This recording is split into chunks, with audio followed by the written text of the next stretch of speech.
Madrid, 1994. Un mundo sin internet en cada bolsillo, sin redes sociales, sin la inmediatez de la información que hoy damos por sentada. En las radios sonaba Toni Braxton, y las noticias del día llegaban a través del televisor y el papel de periódico.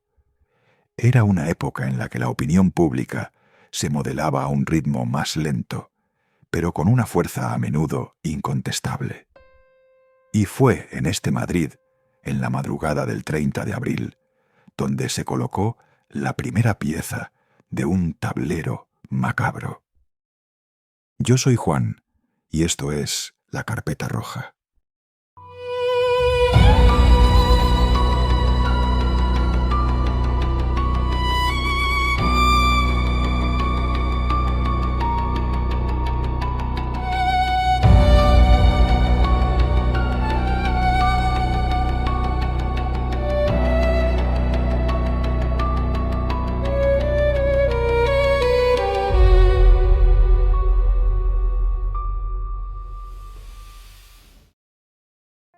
La mañana desveló el horror.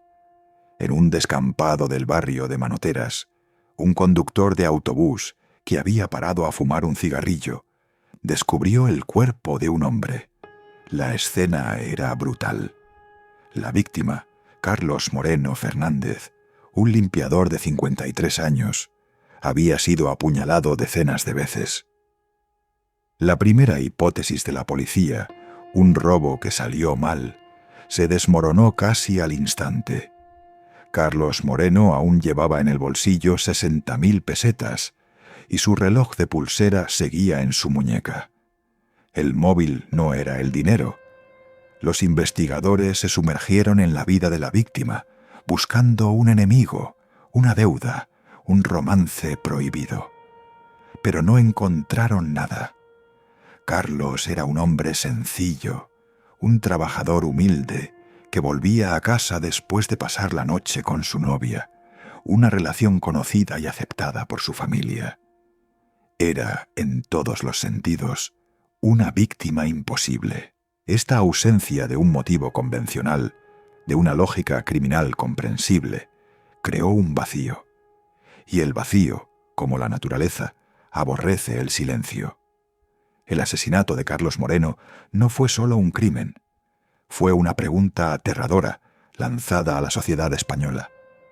Si un hombre corriente, sin enemigos ni deudas, podía ser asesinado de una forma tan salvaje y sin razón aparente, ¿significaba eso que cualquiera podía ser el siguiente? El miedo que nació de esa pregunta preparó el terreno para la respuesta simple y aterradora que estaba por llegar. Para entender lo que le ocurrió a Carlos Moreno, hay que conocer a los dos jóvenes que decidieron convertir la realidad en su tablero de juego. No eran delincuentes comunes. Eran, en apariencia, dos estudiantes más. Javier Rosado Calvo era el cerebro, el cabecilla e inductor del crimen. Un brillante estudiante de química de 21 años, descrito por quienes le conocían como un cerebrito. Pero detrás de esa fachada de inteligencia se escondía una mente que despreciaba las normas y que, aburrida del mundo real, decidió inventar sus propias reglas. Félix Martínez era el seguidor. Con solo 17 años, era un estudiante de letras que aspiraba a ser escritor. Fue él quien, años más tarde, daría una de las claves para entender la dinámica entre ambos. Según Félix, Rosado se inspiró en un personaje de H.P. Lovecraft, un ser que, hastiado de su mundo, decide llevar sus sueños a la realidad, para que ésta fuera más interesante. Félix, con su inclinación por la narrativa y la fantasía, no fue solo un cómplice, fue el primer y más devoto seguidor del culto de Javier Rosado. La relación entre ambos no era una alianza de iguales, era una simbiosis tóxica. Rosado, con su grandiosidad, y su necesidad de una audiencia para validar sus fantasías oscuras, encontró en Félix al discípulo perfecto. Por su parte, Félix encontró en la inteligencia y la seguridad de Rosado una figura carismática que le ofrecía un papel protagonista en un relato cruel. Es poco probable que el crimen hubiera ocurrido sin esta dinámica específica. Rosado necesitaba un jugador para su partida, y Félix estaba dispuesto a jugar. Cuando el caso estalló en los medios, una palabra se convirtió en la clave de todo: rol. Los asesinos del rol. La prensa presentó el crimen como la consecuencia directa de una afición peligrosa que borraba la línea entre la fantasía y la realidad. Pero la verdad era mucho más simple y a la vez mucho más compleja. El juego que inspiró el asesinato no estaba en ninguna tienda. Existía únicamente en la mente de Javier Rosado. El juego se llamaba Razas, y la mejor descripción del mismo la dio su propio creador durante la investigación. Sus palabras hoy son la prueba más contundente contra el pánico moral que se desató. El rol me repugna. Solo he jugado a razas. Es un juego inventado por mí, en el que no interviene el azar. Por eso se juega sin dados. Es un juego de estrategia. La persona carece de importancia. Estas no son las reglas de un juego de fantasía. Son los axiomas de una mente psicopática. Inventado por mí. Grandiosidad y control absoluto. Sin azar, sin dados. El rechazo a cualquier variable que no pueda dominar. Estrategia. El encuadre del asesinato como un mero ejercicio intelectual. Y la frase final, la persona carece de importancia, es la definición clínica de la falta de empatía. Antes de salir a matar, Rosado preparó una ficha para su futura víctima. Le puso un nombre en clave, Benito, y le asignó una única característica, una definición que sellaba su destino: basura para sacrificar. Este acto de deshumanización burocrática no era parte de una fantasía, era una herramienta psicológica. Al convertir a un ser humano en una ficha, en un objetivo sin valor, Rosado se daba a sí mismo el permiso para destruirlo. El lenguaje del juego no era la causa del crimen, era la coartada que una mente enferma construyó para justificarlo. La prueba más escalofriante de la verdadera naturaleza del crimen no vino de un manual de reglas, sino de un diario personal. Javier Rosado documentó la noche del asesinato con una frialdad y un detalle que hielan la sangre. Su diario no es la crónica de alguien confundido por la fantasía, es el manifiesto de un depredador. Relata la caza metódica, la búsqueda de una presa. Describe cómo descartaron a varias mujeres porque la oportunidad no era perfecta. Y entonces vieron a Carlos Moreno esperando el autobús. La descripción que Rosado hace de él en su diario es un ejercicio de sadismo y desprecio. La víctima llevaba zapatos cutres y unos calcetines ridículos. Era gordito, rechoncho, con una cara de alucinado que apetecía golpearla, y una papeleta imaginaria que decía: «Quiero morir». El ataque es narrado como si fuera un crítico analizando una obra.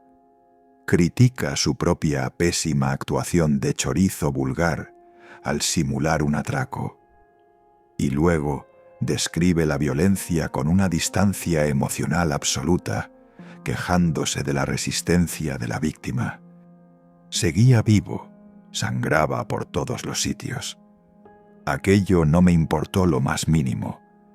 Es espantoso lo que tarda en morir un idiota. Pero la revelación más profunda sobre su psique llega tras el crimen. No hay miedo, no hay culpa, solo euforia y una source. Sonreímos y nos dimos la mano. Me miré a mí mismo y me descubrí absoluta y repugnantemente bañado en sangre. A mi compañero le pareció acojonante, y yo lamenté mucho no poder verme a mí mismo o hacerme una foto. Uno no puede pensar en todo. Este diario no era un simple registro. Era una obra literaria para una audiencia de uno, él mismo. Rosado se estaba escribiendo a sí mismo como el protagonista de su propia leyenda, el asesino frío, superior e intelectual. Era una actuación, y los medios de comunicación, en lugar de analizar al actor, se obsesionaron con el supuesto guión. Durante semanas, el crimen de Manoteras desconcertó a la policía. No había testigos, no había relación entre víctima y agresores, y la violencia parecía absurda. Pero como en todo juego, incluso el jugador más inteligente puede cometer un error. El primer indicio llegó de la mano de la ciencia forense. En la escena del crimen se hallaron restos de sangre pertenecientes a una segunda persona, distinta a la de la víctima. Aquello significaba que uno de los asesinos había resultado herido durante el ataque. La pista llevó a varios hospitales y centros de salud del norte de Madrid. En una clínica del barrio de Prosperidad, un joven había acudido pocos días después del crimen con un corte profundo en la mano. Su nombre, Javier Rosado Calvo. El detalle llamó la atención de los agentes, que comenzaron a seguirle discretamente. Rosado, confiado en su superioridad intelectual, no disimuló su vida cotidiana. Pero al registrar su domicilio, los investigadores hallaron lo que ningún criminal prudente dejaría atrás: un diario detallado del asesinato, con fechas, nombres y descripciones que coincidían palabra por palabra con el informe forense. En el piso también encontraron una carpeta con anotaciones del supuesto juego, fichas con nombres codificados y listas de posibles víctimas. Todo ello perfectamente archivado, casi como si quisiera que lo encontraran. Rosado fue detenido el 6 de mayo de 1994, apenas una semana después del crimen. Su compañero, Félix Martínez, cayó poco después, tras confesar bajo presión y corroborar punto por punto la autoría de Rosado. El amo del juego había perdido su partida por una ironía cruel. Su necesidad de documentarlo todo, de dejar constancia de su hazaña, fue la trampa que él mismo se tendió. El genio que quería jugar a ser Dios acabó delatado por su propio ego. Con la detención comenzó otra historia, la del juicio mediático y la creación del mito del crimen del rol. Tras la detención de Rosado y Martínez, la sociedad española necesitaba una explicación, y los medios de comunicación se la dieron. Ante la complejidad de un crimen sin motivo aparente, eligieron el camino más fácil y sensacionalista: culpar a los juegos de rol. Se desató lo que en sociología se conoce como un pánico moral. Una afición minoritaria y ya estigmatizada, cuyos practicantes eran etiquetados despectivamente como frikis, se convirtió en el chivo expiatorio perfecto. De repente, los juegos de rol no eran un simple pasatiempo, sino una amenaza social, una puerta de entrada a la violencia y la locura. La desinformación alcanzó niveles delirantes. El 18 de febrero de 1997 llegó la sentencia. El tribunal condenó a Javier Rosado a 42 años y 2 meses de prisión por asesinato, robo y conspiración. Félix Martínez, al ser menor de edad, recibió una pena de 12 años y 9 meses de reclusión. Pero lo más importante de la sentencia fue una conclusión que la mayoría de los titulares ignoraron. El tribunal descartó oficialmente que los juegos de rol fueran el móvil del crimen. En medio de la histeria mediática, la justicia, basándose en pruebas y en la ciencia, actuó como la voz de la razón. El veredicto no solo condenó a los asesinos, también refutó la mentira que había aterrorizado a un país. Javier Rosado fue un preso ejemplar. En la cárcel no solo terminó su carrera de química, sino que obtuvo otras 2 licenciaturas, matemáticas e ingeniería técnica informática. Se convirtió, según dicen, en el primer recluso de España en conseguir 3 títulos universitarios en prisión. Tras cumplir 14 años de su condena, en 2010, obtuvo la libertad definitiva. Encontró un trabajo y se dice que solo su jefe conocía su verdadera identidad. La historia de Félix Martínez es la de una desaparición. Por su condición de menor, solo cumplió 4 años en un centro de internamiento. Al salir, se marchó a Berlín, estudió informática, cambió legalmente su nombre y se construyó una nueva vida, completamente anónima. A quienes le conocieron, les dijo que aquel Félix ya no existe, que hace años que lo dejó atrás. Se reintegró con éxito en una sociedad que ya no podía reconocerle. El crimen del rol es una de las mayores falacias de la crónica negra española. El nombre mismo del caso es el legado de un error, de un pánico colectivo que buscó un monstruo fácil de identificar en las páginas de un manual de fantasía. Pero el monstruo no estaba en el juego. La historia de este crimen es, en realidad, la historia de 2 tragedias. La primera, y más importante, es la de Carlos Moreno Fernández. Un hombre inocente, un padre, un trabajador, cuya vida fue arrebatada con una crueldad inimaginable, por la única razón de estar en el lugar equivocado, en el momento preciso, reducido a una ficha en el delirio de un psicópata. La segunda tragedia es la de la verdad, la de cómo una sociedad, guiada por el miedo y unos medios irresponsables, prefirió culpar a una afición antes que enfrentarse a una realidad mucho más aterradora, que la maldad no necesita disfraces de fantasía, que puede llevar la cara de un estudiante brillante, de un vecino, de alguien perfectamente cuerdo que simplemente carece de alma. Cada crimen deja una huella, no solo en las víctimas, también en la memoria colectiva de un país. En la carpeta roja abrimos esos archivos no para alimentar el morbo, sino para entender qué los hizo posibles.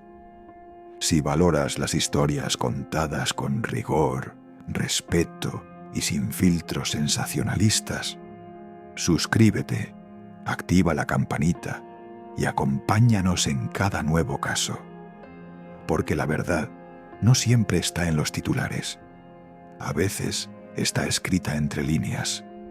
Y aquí las leemos todas.